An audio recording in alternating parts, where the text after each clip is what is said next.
Well, welcome all. Welcome to the ACC Northeast members, and thank you all for joining us today. My name is Kristen Schuck, and I'm the business manager of the JAMS Boston office. Just a quick thank you to ACC Northeast for partnering with us here and organizing this event. We have a really great program for you today. Before we get into the content, I'm going to go ahead and just give a quick overview of our program and just some housekeeping items. So just note today that we're using the Zoom webinar platform. At this stage in the pandemic, I'm pretty sure most people have Zoom overload, but if you are one of the lucky ones and that's not you, just note that this platform is slightly different than the Zoom video conferencing platform or really any other video conferencing platform that you may encounter in a mediation. So while the idea is the same, the look, feel, and capabilities are slightly different. So, at JAMS, we're more than happy to do demos, trainings with anyone if you don't have a ton of experience this. So please feel free to connect with us offline if that's something you'd be interested in. Our program today is about the ins and outs of virtual ADR. We want to focus on is demystifying the process and reflecting on the lessons learned from operating in a virtual environment for the past year. Our program is going to focus on mediation. However, at JAMS, our neutrals are also well-versed in virtual arbitration. We have materials on virtual arbitration that are available on our website, and we're also happy to circulate that information to anyone that is interested after the program. We'll leave room for questions at the end. Feel free to send those questions to me in a chat or use the Q&A function at the bottom of your screen, and we'll gladly get as many questions as we can answered. So now, without further ado, I'd like to introduce to you our panel.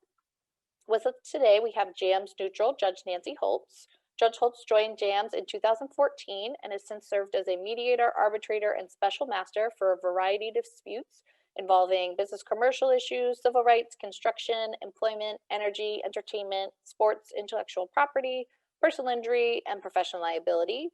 Judge Holtz joined JAMS with over 30 years of experience as a judge on the Massachusetts Superior Court, an attorney, and an ADR provider. Also from JAMS, we have Judge Bonnie MacLeod. Judge MacLeod joined JAMS in 2016 and has since served as a mediator, arbitrator, and special master on a variety of disputes involving business commercial issues, consumers, employment, financial institutions, personal injury, product liability, torts, professional liability, and real estate. Judge MacLeod joined JAMS after serving on the Massachusetts trial court for 27 years, and prior to her appointment on the bench, she spent 17 years in the public sector. Also with us today, we have Caroline Turcotte, Senior Counsel of Labor and Employment for Staples, serving both Staples businesses of sales and retail, including managing single, plaintiff, class, and wage and hour litigation. Prior to Staples, Caroline worked for Littler Mendelson's Boston office for 2.5 years, litigating cases across the country focused on banks and retailers. Prior to that, she worked for the same firm for over 10 years, starting as Edwards Engel and ending as Locke Lord following several law firm mergers. Caroline lives just outside of the city and has 2 young children. So now we're going to get into our program. We're going to go and try and answer a number of questions for you today. And the first question that I'm going to start off with, which is often on a lot of people's minds, is it safe? So as a starting point, you need to be comfortable with the platform that you're using. You can review the platform security documents. We have on our website, JAMS website, virtual ADR security sections you can check out. So while we can't guarantee the security of any platform, what we can do is ensure that we're taking all the security protocols available to make that platform as secure as it possibly can be.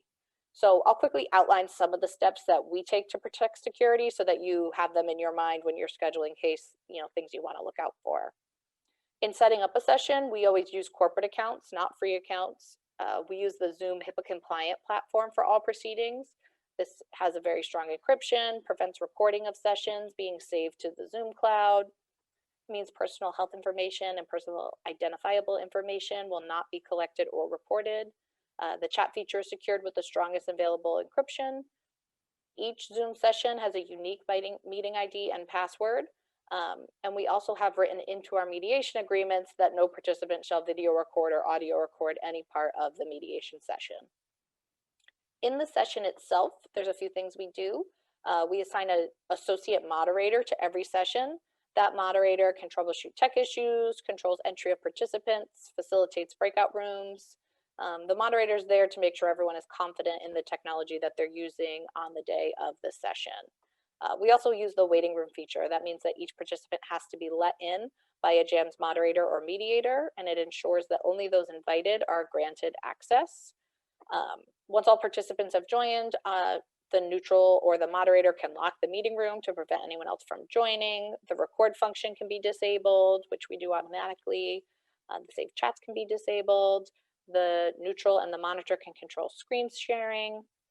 One thing that people often excuse me, want to know is that once you enter a breakout room, you cannot just go back to the main room on your own. So similar to sensitive cases where you maybe don't want to run into the other side in the hall or in the restroom, you won't accidentally meet someone back in the main room. The neutral or the moderator control moving participants, so you cannot move yourself in and out of a room. We provide ongoing training to our neutrals and associates to ensure that best practices for virtual proceedings are always being met. And while we've mainly been using Zoom, there's a variety of other platforms that are available out there that we're always willing to work with you on, and you can always check those out. So now moving on to why you really came here today, let's hear from our panel. The first question that we're going to have the panel answer is, what do you see as the greatest benefit to virtual mediation? And Judge Holtz, why don't you get us started? Okay, well, I think that everyone can agree at this point in time, at least those of us at JAMS who've been doing these, the greatest benefit is it keeps your cases moving. People want to get their cases resolved both from the plaintiff and the defense perspective. And what Zoom has done is provide a safe, secure, and effective way to mediate cases. It has all the same features as a live mediation, but the only thing that I don't get to do is sneak brownies and Coke Zeros from the refrigerator at the JAMS in the JAMS lounge. That's about the only big difference that I see. But seriously, I think that the biggest part of it is that it gives you the opportunity to move your cases forward in the same way you would have before without any kind of hindrance due to COVID. And that's really what everyone wants, is to try to have a restoration to normalcy. And this is as close to normal as we've been able to get. And it's pretty darn good, and it's pretty darn close. So that's my view from kind of 30,000 feet. Judge Holtz, do the clients need to be tech experts to be able to do Zoom? No, actually, I think that the clients don't need to be, whether it be the attorneys or the attorneys' clients in turn. One of the great things is, because we do have a case moderator, when you set up a mediation with us, it's basically you just hit a link and you're in. I mean, you get a passcode, but that's kind of it. And the case moderators can help you out. They're great during the mediations, but also, also even ahead of time. For example, if an attorney has, a link like a video they want to show or PowerPoint, and they're just not quite, they don't have a handy teenager in the house to help them. Our case moderators, they're always helpful and willing to, kind of get on a call with you ahead of time and kind of troubleshoot you through it. And the same thing is, I always tell people, I've had really good luck, connectivity wise, but things happen. Sometimes someone gets kicked off and it's just no big deal.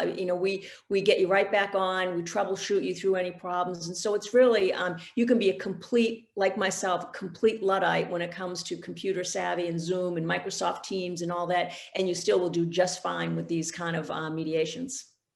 Great, thank you. Judge MacLeod, what about from your perspective? What is the greatest benefit to virtual mediation? Oh, you're muted, Judge. I have found that one of the greatest benefits vis-a-vis doing any type of in-person mediation at this time is the fact that people are not masked. I have done, when we first started the COVID experience, we were trying to do basically what the lawyers felt more comfortable with. And in some instances, that was going to JAMS and doing the mediations. And I did about 6 of them. And I will tell you that doing a mediation with someone who's masked, they might as well be wearing a coat of armor, because you cannot read their expressions. They can't read yours. There's really not that immediacy, ironically, even though you're in the same physical room, it's not the same immediacy as we have right now. I never thought that would be the case. And in fact, as some of you in this Zoom know, I was very, very reluctant to do Zoom as opposed to the in-person mediation. And now having done close to 80 Zoom mediations since last March, I will say, and only six in-person ones, I will tell you, I will vote 100 times right now, at least as we're in this process, this pandemic process, for the Zoom mediation. And I know, I've spoken to lawyers as well, and they agree totally. I miss people. I miss physically seeing people for sure. And I miss the brownies and the Zero Cokes and the huge sandwiches and being able to actually eat with people in that situation. For me, it's been a great benefit because some of you have gained 20 pounds in COVID. I've lost 20 because I don't have the brownies and the sandwiches and all that, and the hot and cold running food all day long that we have at Jams. Yeah, 100 times I do agree with Nancy. And the fact is, I too was a Luddite when it comes to this. And I've had no difficulty whatsoever. In fact, I always, at the beginning of a mediation, I will send my moderator away, and I can now run the whole thing myself. But as Judge Holtz said, they're immediately available to you. You have your phone number of your moderator. They come in the middle if you have found this is something technological you, the mediator, can't do, or one of the lawyers can't do, and it is seamless. It really is, with the exception of the occasional burp that the internet might do to you. But then again, it's seamless getting someone back on again. And Judge MacLeod, so as you said, you've done, over 80 mediations now. Can you talk about how you've handled cases with multiple parties? Can you just explain how you can easily or effectively handle those types of cases? It's exactly the same way we run the physical rooms at Jams. The brick and mortar and the virtual really are not that much different. The parties are in their individual breakout rooms, and which are just as confidential, sometimes more so, than they are at the brick and mortar office. And the fact is, everybody Zooms in. I mean, the only drawback I've ever had is where the party insists on being in the same room with their counsel, and they're both masked. And I have been able to have them obviate that by, if the client wants to be there, then just give that client their own computer and have them come in, and you can still have the immediacy of your counsel in the same world with you, but you can also I can see that person face to face. So that's been working out quite well. And in addition, any multiple case party, usually the plaintiffs are all in the same room. I had one 2 weeks ago where there were 12 plaintiffs, but they all Zoomed in individually, and they all got to be together and present their case together with their counsel. On the other hand, you may have plaintiffs where there's a divergence. There might be an entity, and there might be the individual who has been individually sued because of their conduct. They may have separate counsel often. They might want to be in their individual rooms for some of the time, even though they might be in the plaintiff's room together more often than not. In defendants, as you all know, oftentimes with multiple defendants, they want their separate rooms. I had 4 the other day, 4 separate rooms, and then and what you can do very easily, better than Star Trek, you can Zoom Zoom people in one room into another room without any difficulty. And oftentimes defendants will decide they want to meet together to talk about their contribution to the eventual settlement. Others might say, no, I'm not a party to it, and I have to go into the individual rooms, as Judge Holtz knows, and collect money and percentages from various defendants. And then at the end of the day, you can just open all the defendants' rooms and put them together in one place in order to, if we're doing settlement documents or whatever. So it's really just the same as Jams, only we're just not stomping around in our high heels from room to room. We are literally able to do it, and it's with an amazing ease. And sometimes you will have some defendants who will end up settling separately with the plaintiff. So you might have them settle and they can leave, and then you deal with the other defendants if that's appropriate. I mean, talk about easy peasy. It really is. Great, thank you. And Caroline, can you give us, from the client counsel perspective, what the greatest benefit to virtual mediation's been so far? Sure. Well, I've done far fewer than 80 virtual mediations since this all started, but I have done, I think, 8, not including one that I have with JAMS today that is just starting out on the West Coast. But I think that speaks to what has been the most significant benefit for me as a client, that we have locations all over the country, which means we have litigation all over the country. And it really has helped to minimize the business disruption. I can't fly to all of the mediations, so that means I have to designate someone, generally within the vicinity of where the case is pending to attend, to spend the day, to prep perhaps ahead of time. So, in each of those people who has to attend the mediation, that means they're not doing their job that day. So from the business disruption end, it has been, I think, a significant improvement, and it means I'm able to be that much more involved in each of the mediations. Great, thank you. All right, so now we're going to go to the flip side. What have been the downsides or unique challenges that you've encountered with virtual mediation? Judge MacLeod, do you want to kick us off? I have to be quite frank. I haven't seen a real downside, except I do think that some people feel there's not as quite the level of formality that they would feel, let's say, if they were on the 22nd floor of 1 Beacon Street in our case, because there is some degree of where, when people dress up, when people appear at a place where they know that that's where they confined to be for the day, and they're going to work on this one issue, and it is their day in court if they're lucky enough to resolve it. I think to some degree it's hard to maintain that level of formality that you have when you as a mediator are literally walking in and out of a room, when you leave them to their business.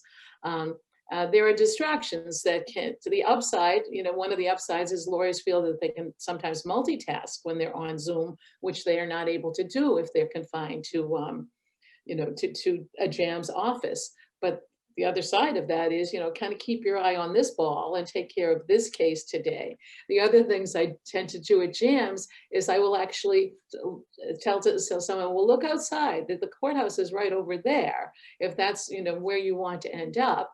And so they get the sense, all right, this is the last stop on the road before I have to take that leap into the courthouse. And I don't think they necessarily quite feel that way when they're in their forum. But the flip side to that is they're also well aware that not too much is happening right now in the courthouse, so that they do see this sometimes as the last chance saloon or whatever to get the case done. So there's the give and take of that. But I do think the formality tends to be something that some of them don't quite feel it exists in this setting as well as it does when they have to go up in an elevator and get out and everyone's carrying a briefcase. It's just, it's optics, but for many of us, optics are important. Great. Judge Holtz, what about you? What downsides? I think that just kind of moving off of what Judge MacLeod has just said in terms of, people, it's not as formal, and it really kind of ties into a concern that I have. But the good news, the bad news is there is a concern. The good news is it's soluble, I think, with experienced mediators, is just generally speaking client engagement. And when I think that that's a problem with any mediation, in person or remote, but especially when you're dealing with a remote platform, because you as an attorney, you're sitting in your den or your living room, and your client is in some little office or their home office, in another city, town, literally in another country. So there's always a concern that your client is not engaged, because obstacles to settlement include you're not ready to settle yet. And the way you get ready to settle, a big piece of it, whether it's in person or remote, is you have to be engaged. And so it's always a problem anyway for me when I come into a room and I want to talk to the attorney and the client, and it's pretty clear that the client has been prepped to say nothing, not have any tell in front of the mediator, and they sit there and they look like hostages. And if they do that in person, let me tell you, it's even more of a risk when they're sitting by themselves at home, a husband and a wife or something.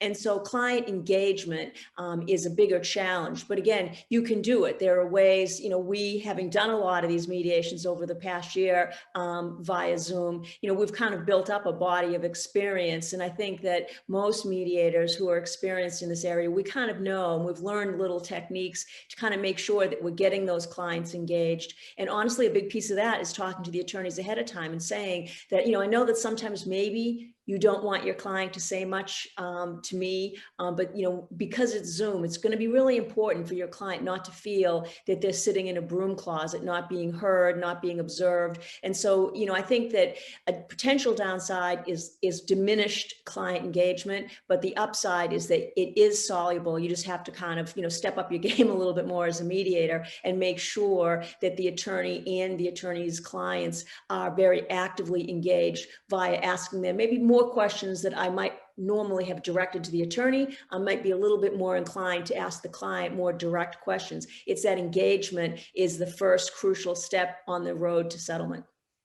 Great. And do you use any other means of communication when you're on Zoom?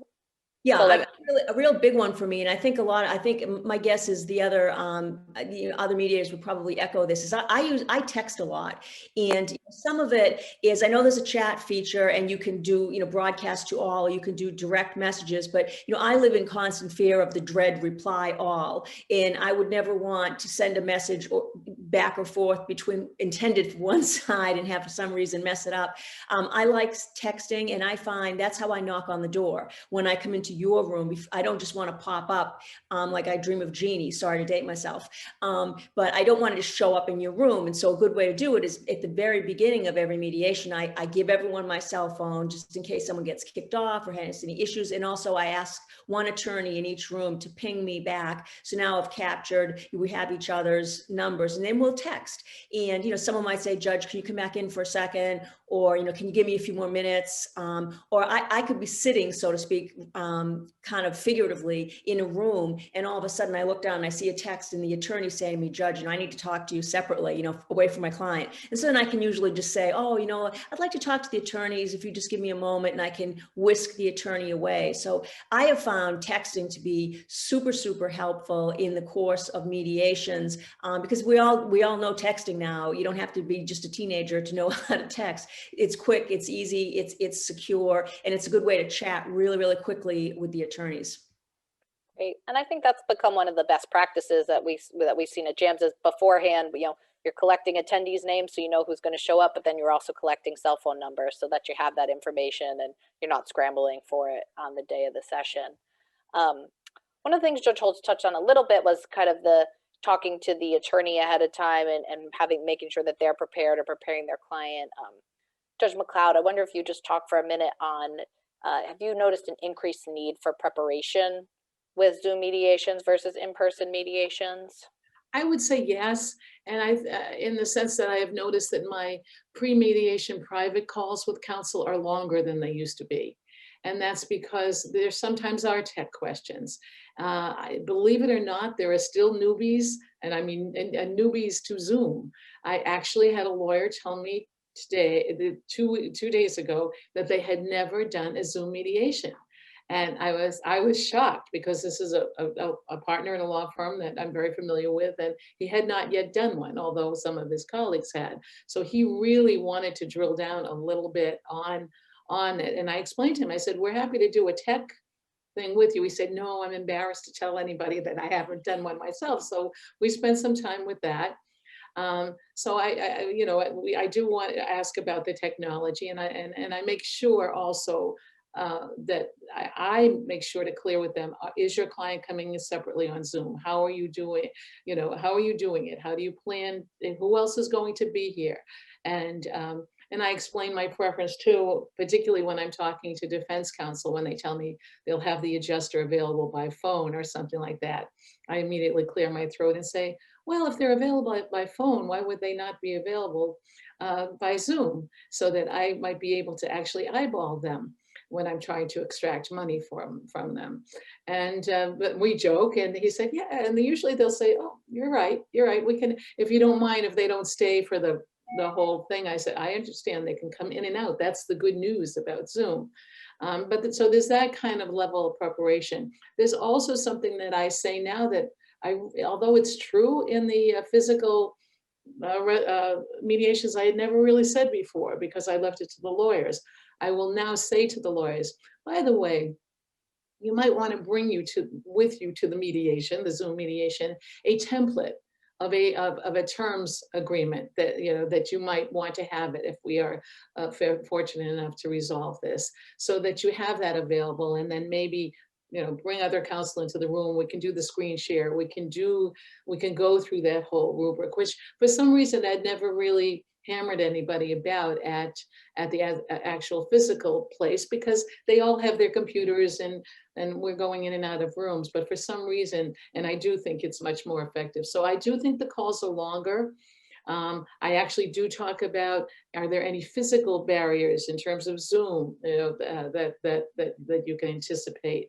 And if so, we should deal with them right now. I will tell you that the pre-mediation calls sometimes are now being done on Zoom. They will send me a Zoom link so that we can talk by Zoom, because as to who all is going to be there, so I can say certain things to all of them about how to come in and what to do. I just had one the other day with basically 4 lawyers and a CEO, because they were all a little nervous that they couldn't see each other or wouldn't see each other, and it was a good way to make, and it went swimmingly when we actually had the mediation, because they were that prepped, and they were very proud of themselves. So particularly the CEO had never done a Zoom before.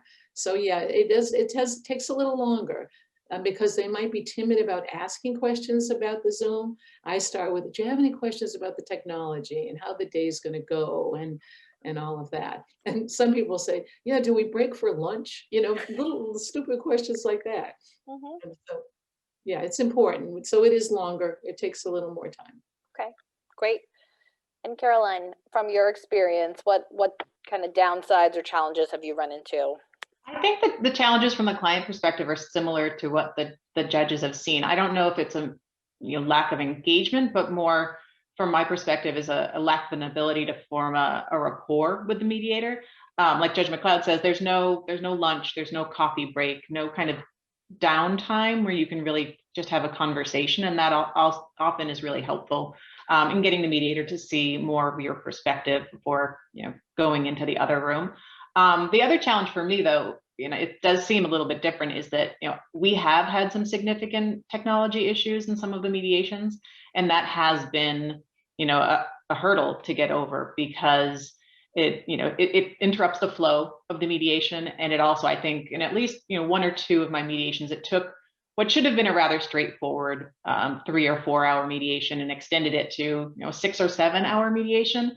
I think in large part those were the early virtual mediations when none of us maybe were as familiar with the platform.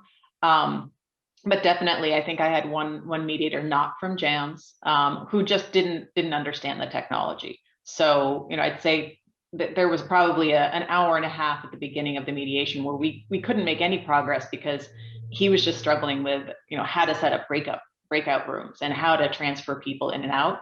It has gotten much better. I haven't seen the same challenges in the last few mediations that I've done, but not all of my mediations are through JAMS, and so it varies as to how smoothly the process flows. And I think it can be a significant hindrance when the technology isn't there.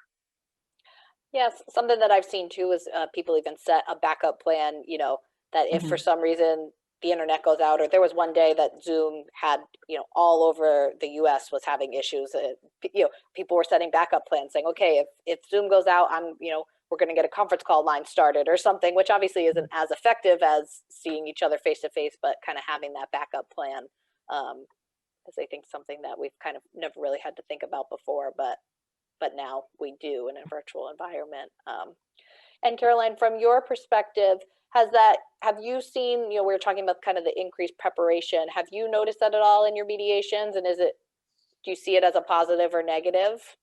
I haven't. It hasn't really changed as the client, my involvement with our outside counsel. Maybe from their perspective, it has changed the level of preparation needed, but it hasn't had an impact on me operationally or prep wise. And it is a benefit to me that I can multitask during a mediation, because those 1 to 2 hour downtimes when the mediator's visiting with the other side, I can be productive. I can get things done. I can respond to emails. So it isn't, a lost day for me either. Great. Yeah. All right, so we'll move on to our next question. And the next question is, how has virtual mediation affected the outcome of any of your matters, or has it? So Caroline, sorry to end with you and start with you again, but have you noticed a difference, or think the outcome has come out differently because of it's been virtual or not? I don't think the ultimate outcome has changed or would have been different had we been in person. I do think that several of our cases might have settled at mediation if we had all been together, whereas we were able to resolve it after the fact with the involvement of the mediator. And I think it's both of the reasons I already talked about, the technology and just kind of the rapport and the flow of the mediation. But ultimately, no, I don't think it changed the outcome. Okay. Judge Holtz, what about you? What about your experience with the settling cases via Zoom? I think, I don't have exact statistics, but I would say just from my own experience, informed also by just talking to colleagues such as Judge MacLeod and many others, just anecdotally, I would say my success rate is with all due modesty, I think all of us have pretty high success rates, and I've seen it the same. I don't think it's made any difference. The reasons that cases don't settle are the same reasons they never do in any other forum. Either the plaintiff wants too much money or the defendant doesn't want to pay enough. We can dress it up, whether it's remote or in person. Someone's not ready yet. Someone doesn't have enough authority. There's not a trial date. Someone's, breathing down someone's back. Those obstacles are all still there. And I think that I haven't seen any difference. And I think part of it, going back to, what Carolyn was just talking about, was, like, a concern about not having a rapport. And that's where, doing a lot of these, we've been able to kind of build up some skill sets. And a big part of that engagement is having a rapport. And it's definitely not as easy breezy as coming into a conference room and shaking hands with your client and with the claim rep or the people in HR, whoever else is involved in the mediation. But we have found other ways to do it. And quite honestly, as simple as, you can see, I'm at my home. There's all kinds of little ice-breaking ways. We've started out, typically, when I do my spiel at the beginning of a mediation, first thing I do is give over my cell phone number. The second thing I do is apologize in advance. Is like many of you on this call, I always tell everyone that, I apologize ahead of time. There's going to be, the doorbell's going to ring, the dog's going to bark, someone's going to barge into the room. And then, people it is an icebreaker, and it does help build that rapport, because I've had people say, oh my God, I'm so happy to hear this, because, I've been, one time I said, listen, I've got a FedEx coming, and, I have to get the door. So when that doorbell rings, I'm sorry, we're stopping in mid-sentence. And so, I have people say to me, oh, Judge, I'm so happy to hear you say that, because, I've been chasing my plumber for the last 3 weeks, and he's supposed to come today. And so if he shows up, can we stop for a second? And so there are all these like little things that happen. And those, are they the same as an in-person rapport that can get developed? Probably not. But you know what? Those are all little ways in which we as mediators try to kind of engage with your clients and with the stakeholders at a mediation. So success, I think that it's all there. If the attorneys come with their clients prepared to settle, and they're with an experienced, capable mediator, then there's no reason why they cannot settle. And again, I just think statistically, I don't know, Kristen, you'd be better than me at knowing what the stats are, but my guess is that everyone's doing a lot of these. I think that they would tell you they're pleasantly surprised that their stats are really just as good, if not better in some instances, than in-person mediations. Yeah. So when you are at have a mediation and the parties are settling and they want to enter into a memorandum of understanding or some sort of settlement agreement, can you talk about how you typically would handle those via Zoom? Yeah, and I guess I again would take off what Judge MacLeod had referenced. There's certainly it's the same as an in-person mediation. Sometimes you actually get these attorneys who are incredibly efficient and prepared, and they have a draft of a release, or they have some of the key things ready either in person, or they can do it by way of screen sharing. There's DocuSign. But again, I'm a Luddite. I go old school. If you're with me at Jams and I settle your case, I'm going to grab the two lawyers, you and you. We go down to the corner office, grab a yellow pad or the Jams form, and we scratch out, I write out the terms and have the attorneys both talking in either side of my head, and we come out with, these are the terms, go have your clients look at it, sign it, boom, we're done, make copies, and you've got yourself an MOU. And so what I do now is I do a virtual, I try to recreate everything I do in person, again, except for the brownies, I try to do virtually. And so when we get in, and I will say just kind of, I usually have a little cheat sheet ahead of time. I've already kind of worked on a draft email that with all the standard terms, but let's just take an employment case. What we do is we strike the number, and there's been some talk of non-monetary terms usually early on and throughout the course of the mediation. We strike a deal. What I do is I take the two lawyers into my room, the mediator's room, and I just go through, here's the deal. It's going to be X dollars, standard confidentiality, non-disparagement, apportionment to be negotiated, blah, blah, whatever the stipulation, dismissal, no admission of liability, blah, blah, blah, whatever the terms are. I read them off and I type them either as I'm talking, or some of them are already in an email. And so I ask them each, and they might tweak, oh, can you just say this, or make sure it says subject to any liens if there's, if it's medicals. So, the lawyers each kind of, give me their input, and then I read the whole email to them and say, okay, we're good. And so then I just send it to both attorneys and I say, now you go back, I'm putting you back in your rooms with your clients. They read it. And then I said, just ping me with an email, say agreed, confirmed, whatever we want to say. And those three writings, my MOU, my email, and their two emails, those three documents form an enforceable contract. And that's what the attorneys want on behalf of their clients in case there's buyer's or seller's remorse. You may be saying, well, gee, is that binding, Judge Holtz? I can tell you that yes, it is, because I actually had a case where an attorney, a client after the fact, this wasn't even Zoom. This was something I'd done by way of a mediator's proposal. And I sent a written mediator's proposal, and I got yeses back from both sides. And one of the attorneys, one of his clients, probably like 4 or 5 months later, started to realize the tax consequences of something he had agreed to, and he was not very happy about it. It was a business to business dispute.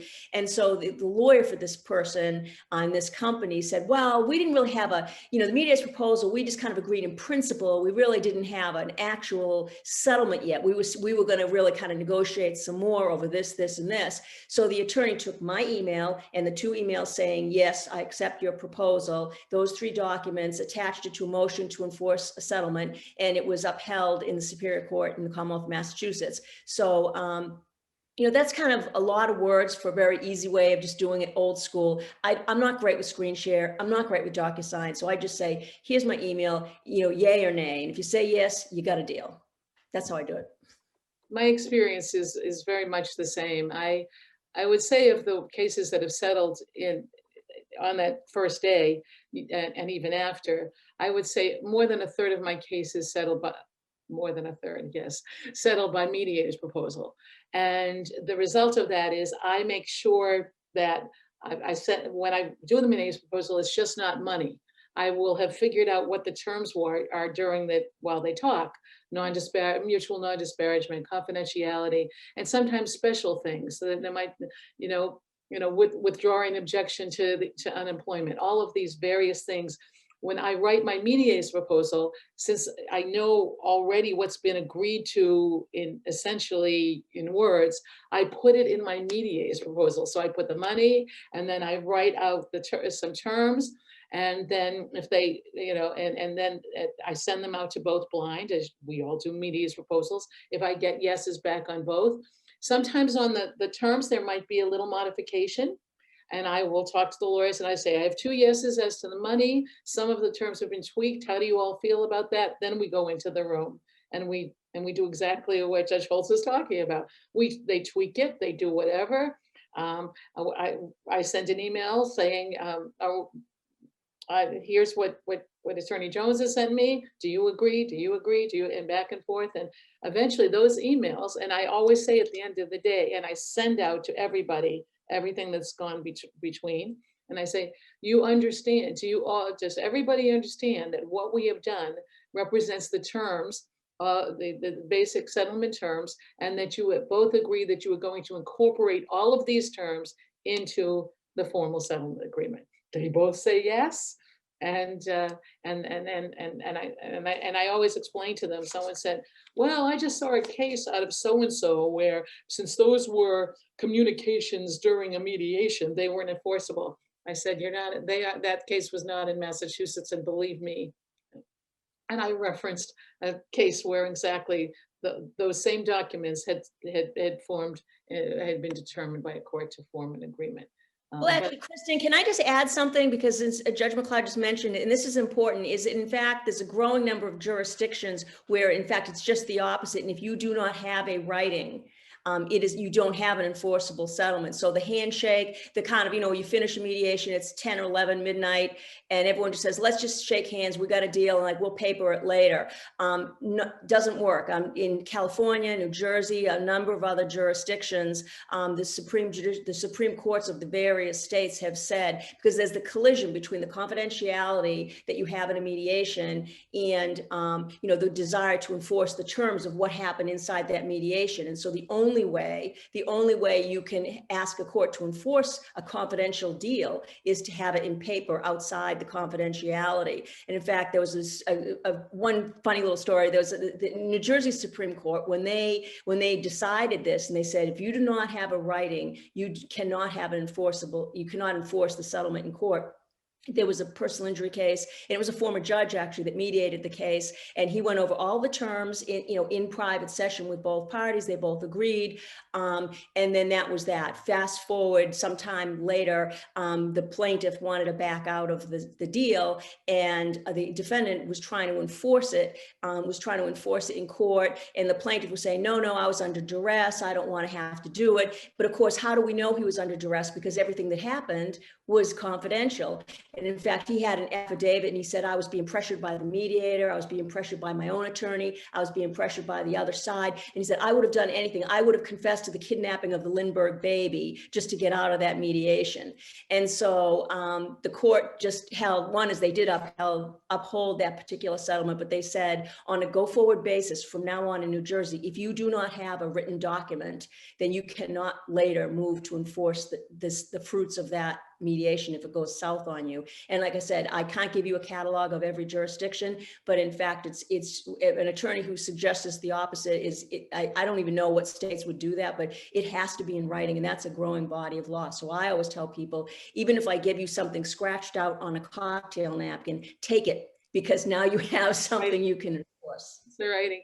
I always tell them, someone said, oh, I don't know what to do, Judge, I'm not good at computer literate. I said, take the closest roll of toilet paper and a red crayon, write it down, and take a screenshot of it. Take your little phone and take a picture of what you agree to and send it to the other side. It's a writing. I said, but hang on to the toilet paper and that you wrote it on. That's great. That's important to know. So thanks for that. That was all really helpful in terms of settlements. Now I kind of want everyone to take out their crystal ball and talk about what we think mediation is going to look like in a post-COVID world. And do we think that, these Zoom mediations have kind of changed how we'll do mediation long-term? Caroline, I'd love to hear what you have to say from the client perspective. I think I'm hopeful that remote or virtual mediations will not be the exception post-COVID. That it'll be, something that all the parties can agree to, and that there don't have to be, exceptional circumstances to warrant them. Because as I've said, I find it to be a much easier, for me as the client, for the business that I'm representing, to do it this way. So, if we can continue to do it, not every mediation, I do think some mediations will be better in person. And sometimes I do want to travel to and be there and, you know, physically in the same space. But I'd say, you know, as a matter of course, I'm hopeful that we can continue at least to some degree as we've been doing during the past year. Great. Judge MacLeod, what do you think for your mediation practice? I totally agree.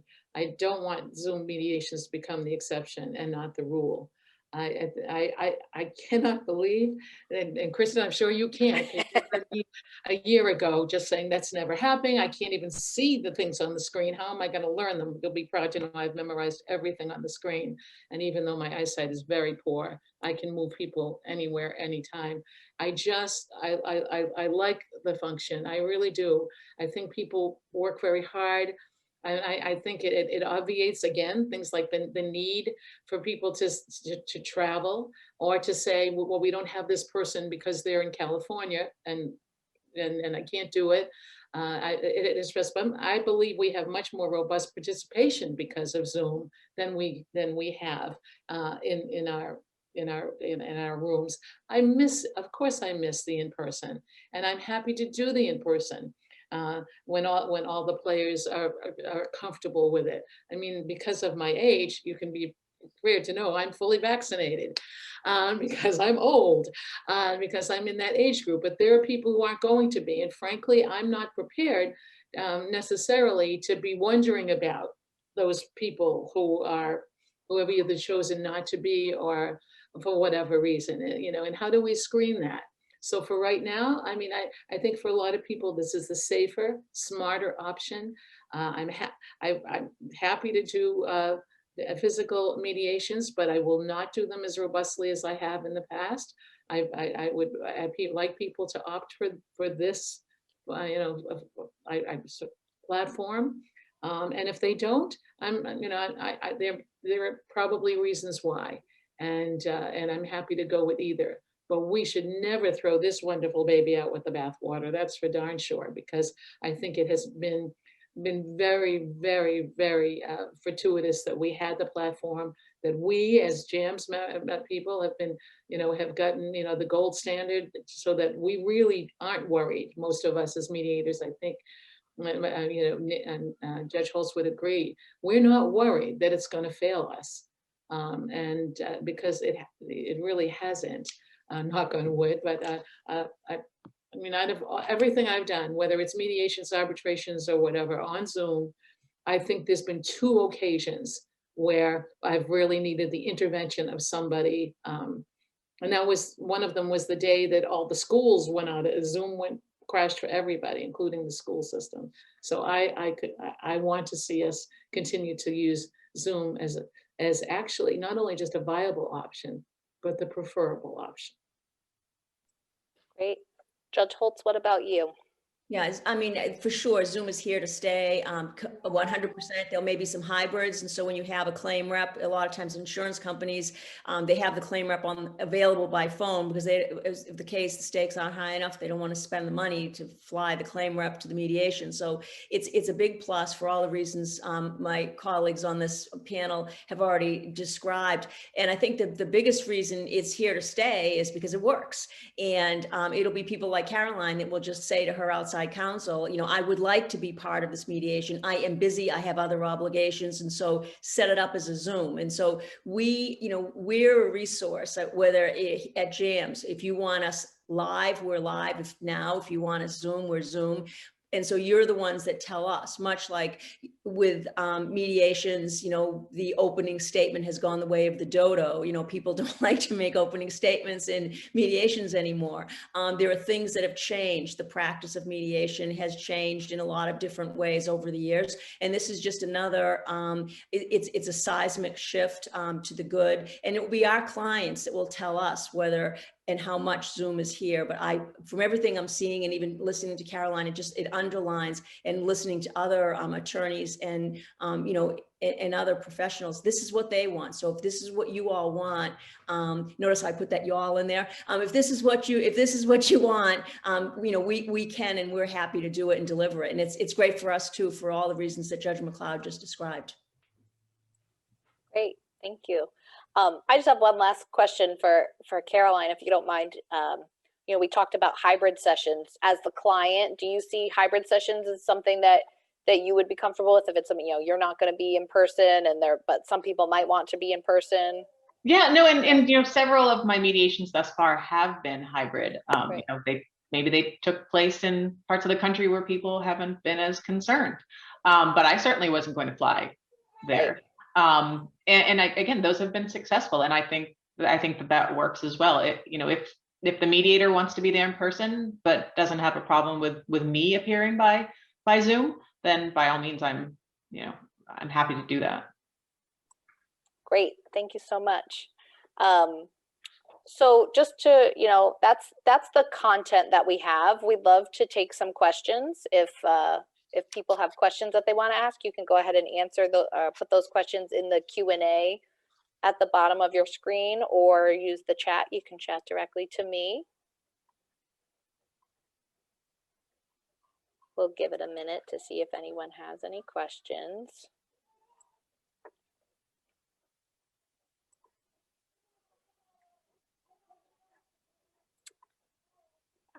I'm not seeing any come in.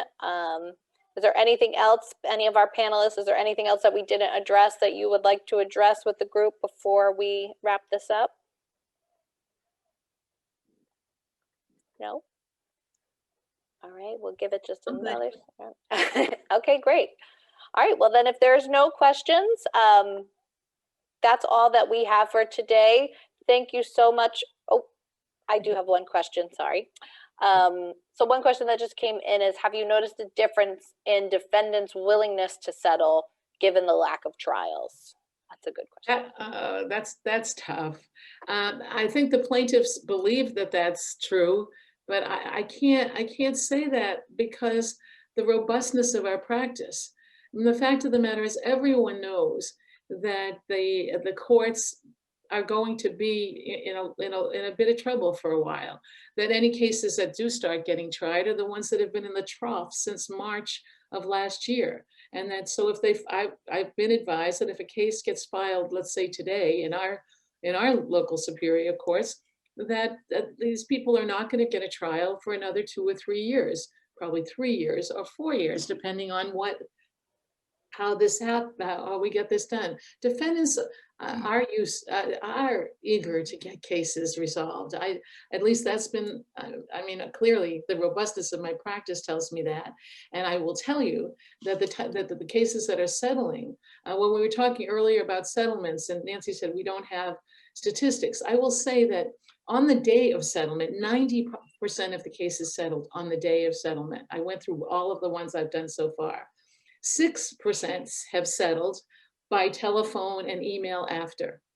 So that's 96% of the cases that elect to come to us, at least to me, and I'm sure it's the same as for my other colleagues, are settling. The other 4 are going to settle when the cow jumps over the moon. They didn't intend to settle. They came in to get discovery. They came for a whole bunch of other reasons, to see if they could get it done. And but for the most part, I really feel that defendants are just as engaged in getting the cases done. I mean, let's not kid ourselves. Most defendants settle for business reasons. So if they're making a business decision, they're going to make it today, and they're not going to wait for 3 or 4 years down the litigation road to see how that plays out and what a post-COVID jury might do. That's just me talking, as my friend Jim Ryan would say, but that's my thought. Great. So another question came in. With Zoom, have you seen a difference in the breadth or the type of opening presentations? I think that it's, as I mentioned earlier, it's the same as it is. I mean, occasionally people want to do openings for a host of different reasons. And, it's the West Coast model has moved across the country to us here in the East Coast, where, opening statements are not as common, but I don't see that it's more or less because of this platform. It's the same generically, is that opening statements have become less and less, kind of the standard operating procedure in any mediation. And I don't think that that's that's peculiar to Zoom. And just to double back to your last question, you know, it depends on who the defendant is, because if the defendant is, you know, you're a shopping mall and none of your tenants have been paying rent for the last year, you don't have the money to settle a case right now. So there are reasons why some defendants may or may not be, you know, it's not necessarily always a cynical decision. I won't settle because I'm not going to see a trial date for 2 or 3 years. So that's a factor. And the other factor that, you know, we talk to defendants in terms of leverage is that, you know, at least in Massachusetts, we've got the confiscatory 12% judgment rate for interest, for, you know, and so, you know, that serves as a real disincentive for defendants to kick the can down the road too long. And for insurance carriers, it depends on what their lines are, what lines they write, and what's going to be happening. If they're also doing, for example, if you're a carrier that's writing a lot of business interruption, you know, that's going to affect what pot of money you have to be doling out settlements. And so there's kind of a lot of reasons. And I think that generally the plaintiff bar, like Judge MacLeod talked about, has been kind of concerned that the defendants kind of almost monolithically, you know, are going to not settle cases, but there are business reasons to get it off the books, financial, but there are business reasons why sometimes they cannot or do not want to settle yet. And yeah, is COVID a good way to, you know, and the lengthy trial dates being handed out, is that a way to kick the can down the road? Sure it is. But, you know, we're busy. So all I can say is if people are intentionally tapping the brakes, we're not seeing it here at JAMS, because I think we're as busy as we've been, you know, live or remote. Great. One more question. I think, Caroline, this is probably kind of directed towards you, but that given last year's events, has it increased inside counsel's preference to choose to send a matter to mediation? And if so, does there remain any hesitancy to using the virtual process? You know, I don't think it has impacted, you know, my desire to whether or not to mediate a case. And I don't really have much hesitancy, but kind of going back to one of the first question, you know, I tend to see that perhaps it's the plaintiffs, and I'm jaded from the defense perspective here, but perhaps it's the plaintiffs who are a little less motivated to settle, you know, unless they need the cash right then and there, and they're not super motivated otherwise. I think they see that high interest as, you know, a reason perhaps to just let it play out. And if it goes to trial in a couple of years, then, you know, that interest is going to significantly impact their ultimate recovery. So yeah, I don't see it as impacting the defense settlement motivation, but perhaps the other side. I just like to say that I feel that COVID and the pandemic has impacted both sides. And I say it because one of the things that I learned from my mentor, Judge Holtz, that you say in a mediation at the beginning is that the two things, coins of the realm, that you get in mediation are control and certainty.